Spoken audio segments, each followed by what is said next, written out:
Est-ce que vous êtes un fiche? C'est la question de cette vidéo. Je vais vous donner tous les éléments pour le savoir, mais surtout, et c'est là que ça devient vraiment intéressant, je vais vous expliquer comment repérer les fiches à table, comment les jouer et comment leur prendre un maximum d'argent le plus efficacement possible. Parce que le fiche, c'est le nerf de la guerre au poker. C'est lui qui fait tourner l'écosystème. C'est lui qui vous donne son argent. Et si vous savez comment il pense, comment il réagit, quelle erreur il va le faire de façon systématique, vous avez un avantage énorme sur 90% des joueurs qui s'assoient à votre table.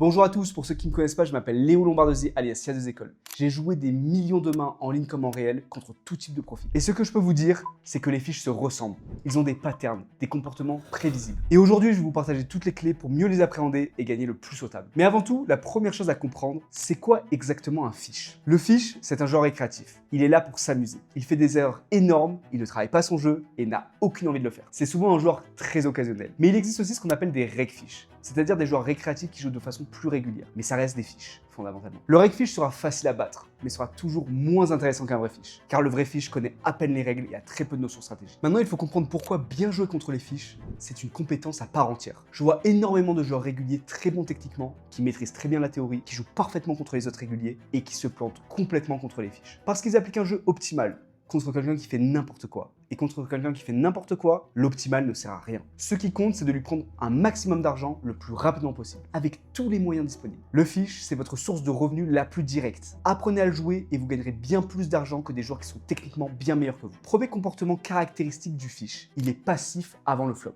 La plupart du temps, le fiche va juste suivre ou coller. Il ne va presque jamais relancer. Et ça, c'est une mine d'or pour vous. Pourquoi? Parce que ça vous permet de vous isoler contre lui facilement. Qu'est-ce que je veux dire par là? Imaginons que vous êtes sur une table à 5-10 euros et que le fiche décide de le suivre seulement les 10 euros. Ici, vous pourriez le relancer à 50 euros par exemple. De cette façon, vous prenez le contrôle de la main. Ici, vous devez avoir l'avantage de la position. Cela va vous permettre de jouer en dernier après le flop. Une fois le flop dévoilé, vous allez miser encore une fois en continuation de votre agression, ce qu'on appelle aussi un continuation bet. Et il jettera ses cartes la majorité du temps et vous remporterez le point. Pourquoi? Car au flop, il faut savoir que les deux joueurs dans la partie ne vont toucher aucun jeu 2 fois sur 3. Donc 2 fois sur 3, vous n'avez rien et lui non plus. Sauf que lui, ça, il ne le sait pas. Et vous avez l'agression et la position. Donc il se retrouvera dans une situation où il sera contraint de jeter sa main la grosse majorité du temps. Et s'il colle votre mise au flop, c'est souvent parce qu'il a touché un petit truc marginal. Dans ce cas-là, vous pouvez continuer à mettre la pression sur les cartes suivantes. Il finira par jeter la plupart du temps. Ça, c'est de l'argent imprimé passivement, sans avoir besoin d'une bonne main, sans avoir besoin de chance. Vous ramassez de l'argent à la table, coup après coup, juste en exploitant sa passivité. Et le fiche ne s'en rendra même pas compte. Pas de gros pots spectaculaires, juste un essorage régulier et constant. Le deuxième comportement, il est collant sur les cartes intermédiaires, mais il lâche trop souvent sur la dernière. Le fiche a une façon de penser qui ressemble un peu au blackjack. Quand il touche quelque chose, même une main faible ou un tirage, il a envie d'aller voir les cartes suivantes pour essayer de s'améliorer.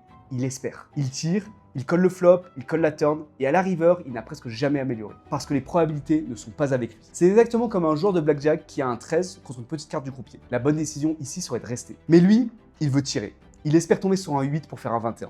Et il se retrouve presque tout le temps à 22 et il finit par sauter. Le poker, c'est un peu pareil. Il colle 2 cartes pour espérer améliorer et n'améliore pas et il jette sur la dernière. Ce qui veut dire que votre taux de succès en misant la dernière carte est excellent contre ce genre de profil. Il aura dépensé de l'argent sur les 2 cartes intermédiaires pour rien. Et vous aurez construit un pot sans avoir besoin d'une main extraordinaire. Et le côté brillant de tout ça, c'est que même quand il touche son tirage, c'est vous qui fixez le prix. Vous êtes en position, vous contrôlez la main. Vous pouvez toujours checker et abandonner votre main si elle ne tient plus par exemple, mais vous pouvez aussi miser pour le contraindre à fold ou pour valoriser votre main. Et même quand il améliore sa main, il ne va pas gagner beaucoup plus. Il aura payé cher pour arriver là et le gain ne compensera pas le chemin. Le troisième comportement, il joue avec ses émotions et les gros pots le rendent aveugle. Le fiche ne calcule pas, il ressent. Et dans les gros pots, quand beaucoup d'argent est mis en jeu, ses émotions prennent complètement le dessus sur son jugement. Le phénomène classique, c'est ce qu'on appelle tomber amoureux de sa main. Il a une très bonne main de départ, un très beau flop. Et au fur et à mesure que les cartes sortent, sa main perd énormément de valeur. Mais lui, il s'en rend pas compte, ou il refuse de s'en rendre compte. Il a beaucoup trop investi, il est engagé émotionnellement, et il ne peut plus jeter. Je me souviendrai d'un coup que j'avais vu au WSOP, un tournoi à 10 000 $ à Las Vegas avec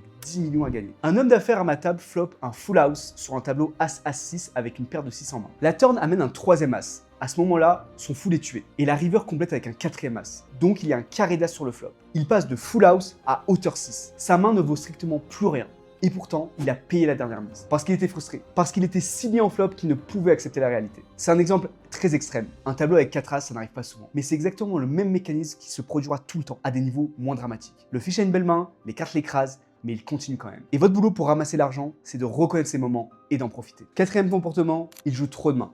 le fiche s'ennuie. Le poker, quand vous le jouez correctement, c'est un jeu très lent. Vous devez être sélectif sur vos mains de départ. Sur une table à 9 joueurs, vous allez jouer environ 10 à 15% de vos mains, soit une main sur 7, et le reste, vous jetez. Le fiche, il peut pas faire ça. Il veut jouer, il veut voir des flops, il veut avoir des sensations. Donc il va rentrer dans des pots avec des mains qu'il ne devrait pas jouer, et ça le met dans des situations catastrophiques. Je vous donne un exemple. Imaginez qu'il fait une couleur avec 7 et 5 de pique, beaucoup en surface. On peut vite se dire, une couleur, c'est un jeu très fort avec lequel je vais sûrement pouvoir gagner énormément d'argent. Oui, sauf quand vous vous retrouvez contre une couleur supérieure et que vous perdez tout. Cette situation peut vous sembler rare. Vous pouvez vous dire que c'est juste un manque de chance. Mais au contraire, il y a un défaut conceptuel à jouer ce genre de main. Avec une couleur hauteur 7, l'adversaire ne va presque jamais coller vos relances pour l'ensemble de vos jetons avec une main moins forte. Donc il va être plus difficile pour vous de ramasser un énorme pot quand vous gagnez. En revanche, le sens contraire est beaucoup plus possible. Il existe énormément de combinaisons de couleurs supérieures à la vôtre. Pour autant, il sera difficile de lâcher un jeu aussi fort qu'une couleur. Et c'est là que vous allez perdre très gros. Dans le meilleur des cas, vous gagnez un peu, et dans le pire, vous perdez tout. Donc en réalité, vous n'avez aucune raison de jouer ces cartes. Et le fiche, lui, les joue presque tout le temps. Car il raisonne à l'envers. Il est orienté par le résultat. S'il gagne en faisant une grosse erreur, grâce à la chance, il va se dire qu'il a pris la bonne décision. Et de la même façon, s'il perd, il va se dire qu'il a pris une mauvaise décision. Il va être orienté par le résultat, soit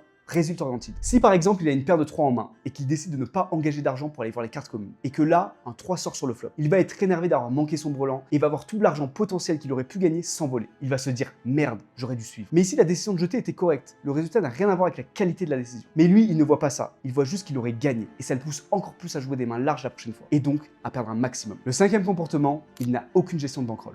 Pour le fiche, l'argent sur le site, c'est de l'argent réel. Il dépose depuis son canapé et il retire le soir quand ça se passe bien. Il n'a aucun plan, aucune vision à long terme, aucune comptabilité de ses gains et de ses pertes. Et ça le fait jouer de façon encore plus émotionnelle. Quand ça se passe mal, il veut se refaire. Il n'accepte pas de perdre l'argent qu'il vient de déposer. Du coup, quand il vient de perdre un gros pot, il devient irrationnel. Il joue plus agressif, il fait plus d'erreurs, il veut récupérer ce qu'il a perdu le plus vite possible. À l'inverse, quand il vient de gagner un gros pot, il se calme. Il est satisfait. Il va jouer plus tranquillement pendant un moment. L'avantage, c'est que vous pouvez presque prévoir ses phases. Après une grosse perte, attendez-vous à ce qu'il déraille. Et c'est là que vous pouvez vous positionner pour ramasser le plus d'argent. Le sixième et dernier comportement, il adore sous-jouer ses mains et il ne sait pas valoriser quand il a des bonnes cartes. Le fiche adore tendre des pièges. Quand il a une très belle main, son instinct, c'est de cacher sa force et de laisser l'adversaire miser pour le piéger. Il trouve ça brillant. Ça lui donne l'impression de jouer comme les pros qu'il a vus à la télé. Le problème, c'est que cette stratégie lui coûte une fortune. Avec une main forte, l'objectif, c'est de mettre le plus d'argent possible dans le pot. Parce qu'en checkant tout jusqu'à la river, le pot sera trop petit et il sera plus possible de miser beaucoup sans que ce soit suspect. En faisant ça, il a tué la force de sa main lui-même. Et dans le sens inverse, quand nous, on a une grosse main, on va valoriser agressivement. On va construire le pot depuis le début en misant chaque tour. Et on va extraire beaucoup plus d'argent que lui dans la même situation. Même main, même configuration, lui va prendre 100, nous on va prendre 1000. Et sur des milliers de situations, c'est des dizaines de milliers d'euros qu'on va gagner qu'il ne gagnera pas. Maintenant, je vais vous donner un petit bonus pour mieux repérer les fiches. Il y a deux grands profils de fiches à distinguer. Le fiche passif, il colle, il essaye de toucher des cartes, et quand il n'a rien, il jette. Fit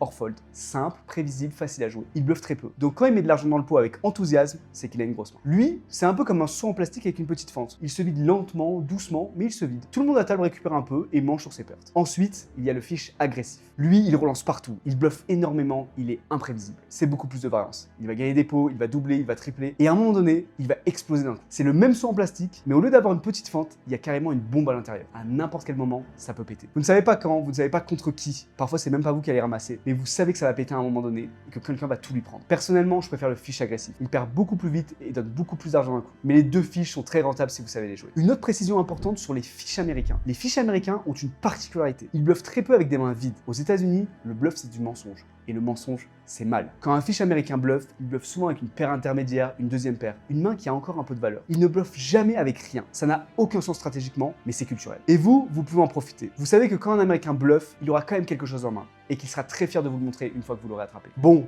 si en voyant tout ça, vous êtes reconnu dans plusieurs de ces comportements, ce n'est pas une catastrophe. Ça veut juste dire que vous avez encore énormément à apprendre. Et c'est exactement pourquoi cette chaîne existe. Alors abonnez-vous. Dans les prochaines vidéos, on continuera à décortiquer le jeu en profondeur pour que vous passiez définitivement du bon côté de la table. C'était Léo, à plus.